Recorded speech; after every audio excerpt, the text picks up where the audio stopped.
ৰাতিপুৱাই মাহঁতৰ ঘৰৰ পৰা পাকঘৰৰ পৰা দেই দেখাই। এয়া ৰাতিপুৱা খিচিৰি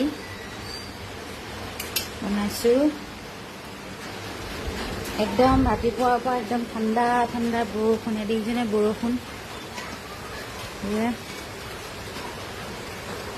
বৰষুণে পৰি আছে। মিঠু মিঠু কি কৰি আছা? আমাৰ ঘৰ পৰিৱেশটো দেখাম দেই। হাই বুলি কৈ দিয়া, কিবা এটা কৈ দিয়া। তুমি কি কৰি আছা? ক'ত আছা?